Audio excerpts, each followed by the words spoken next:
So ayun mga ka-J, eto nga pala yung ating day 4 ng ating pagiging Lalamove Rider. At tara, samahan nyo ako sa aking bagong biyahe ngayon. Let's go!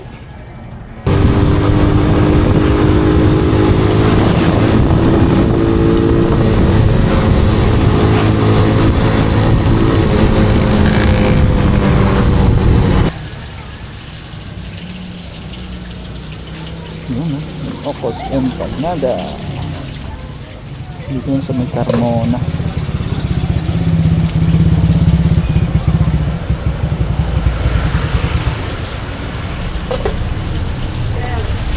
May pangalan pa. Overload, ibig sabihin ha. Tapos yung S special. Bubukod ko yung suka. So ayun mga ka-J, na-pick up na natin yung ating first booking, isang Ilocos Empanada na napakadami. I-deliver natin yan dito sa may kabilang baybay. Dito lang din yan sa may Carmona. Let's go!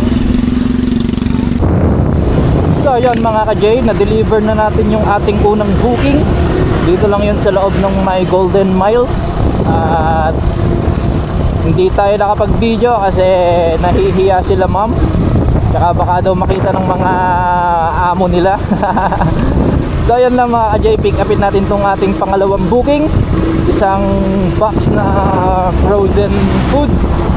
I-deliver natin to sa may Amadeo. Let's go! So yun mga ka-J, nandito ulit tayo sa pinag-pick upan natin ng isang item kagabi dito sa may Carmona Estates, dito sa may Lantec. Dito natin pipick upin yung pangalawang booking natin ngayong araw na isang box na frozen meat papuntang Amadeo, Cavite. So ayan, pick upin muna natin. Let's go. A few minutes later. So ayan mga ka-J, item pick up tayo papunta ng Amadeo. Isang box siya, ito nasa harapan. Huwag ko lang kung kita nyo, pero hirap na hirap ako ngayon magmaneho kasi wala akong Lalamove bag. Bali ititape ko naman siya dito sa likod mamaya sa may upuan, pero magpo-full tank muna kasi ako at malapit nang mag-empty etong ating motor. Nakatatlong biyahe lang tayo kagabi. Medyo maaga-aga tayo nag-umpisa ngayon, 4 PM. At sana hindi lang tatlong biyahe ang magawa natin. At sana yung ipupull tank natin ay mabawi din natin. Tapos kumita din ng kahit papano, kagaya kagabi. So ayan mga ka-J, deliver muna natin to sa Amadeo, Cavite. Update ko na lang ulit kayo mamaya. Let's go!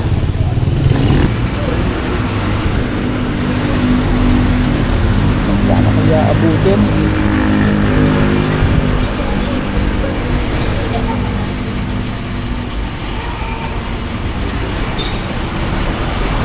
Sagad na sagad.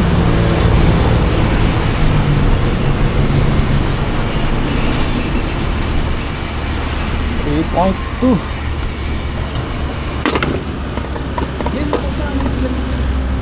One eternity later. Sana all may samgipsalan. Uy, sana all. Sana all. Lalamove po. Bali 213 sir. Apo. Umabot naman po sir, no? Apo. Thank you po. 230. Dito mo. Thank you po. Thank you sir. 5-star muna.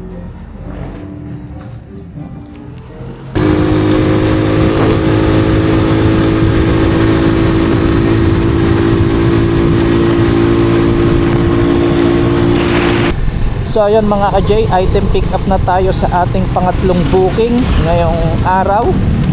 At isang bread toaster papuntang Paliparan 3, Dasmariñas, Cavite.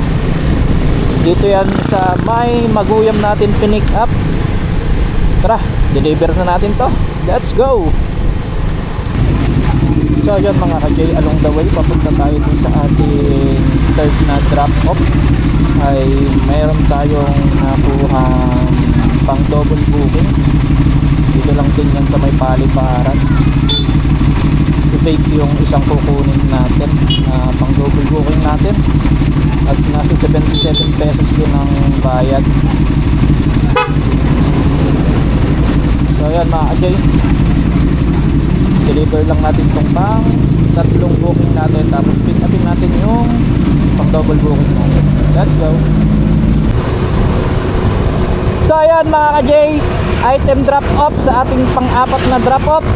At pupuntahan na natin yung ating pang double booking. Dito lang din naman yan sa may paliparan. At ang drop off niya ay sa paliparan lang din, ibang barangay lang siya. Ayan mga ka-J, tara, pick upin na natin to. Let's go! Yun lang boss.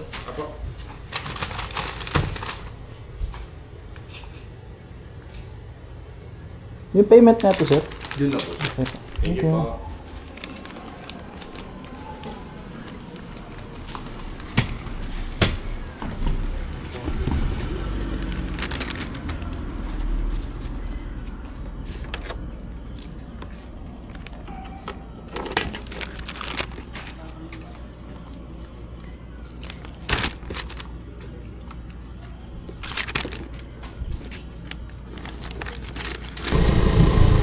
So ayun mga ka-J, item pick up na tayo. Deliver na lang natin to agad para makarami tayo.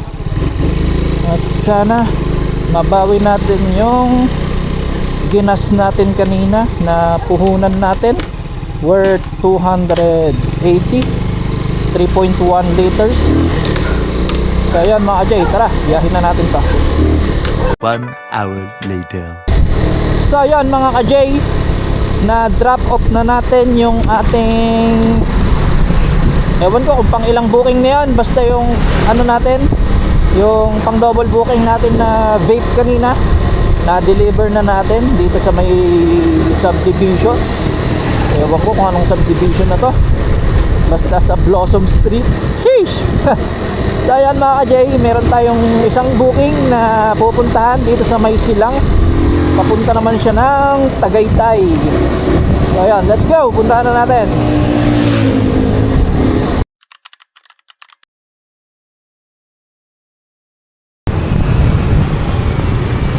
So ayan, what is up sa inyo mga ka-J. At na-pick up na natin yung item dito sa may Kaong, dito sa may Cavite.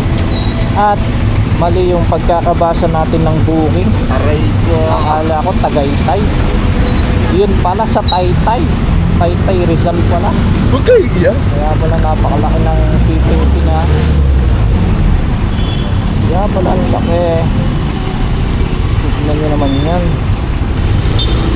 1 hour and 10 minutes. Aray ko. Imbis na Tagaytay, naging Taytay. Ay nako, last trip for tonight. May pasok pa naman tayo bukas.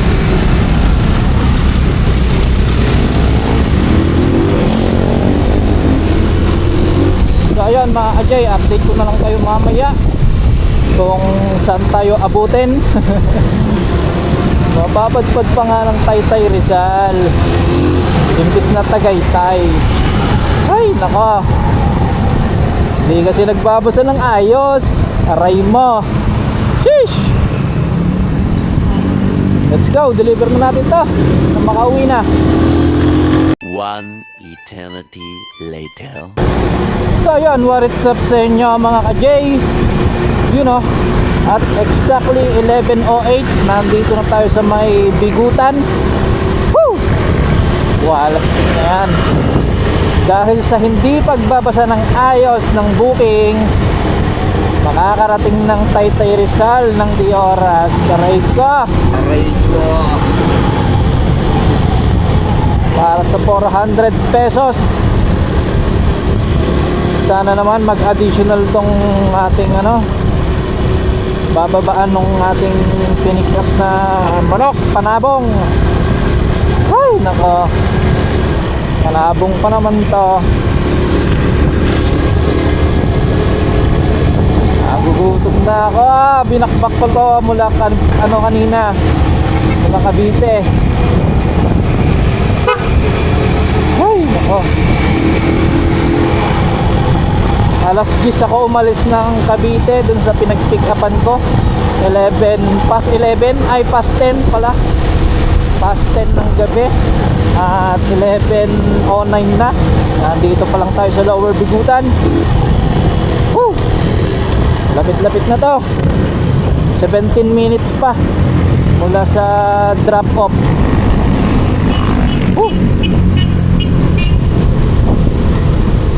Saka na siguro tayo kumain pagka drop off natin etong pinick up natin sa may Kaong. Oh nako, wala na akong energy ah. So ayan mga ka-J, deliver lang natin to bago tayo kumain, nakakagutom na. Let's go. So ayan mga ka-J, Taytay Rizal na. Lapit-lapit na tayo sa drop off. Update ko na lang ulit kayo mamaya. Let's go.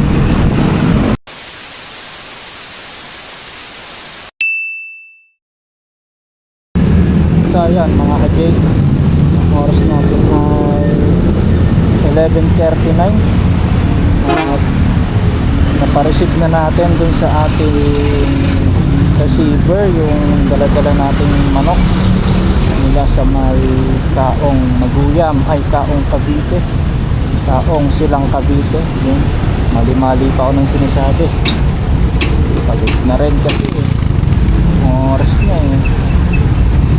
So ayan mga ka-J, hanap lang tayo ng makakainan, kain muna tayo, nakakagutom na, let's go.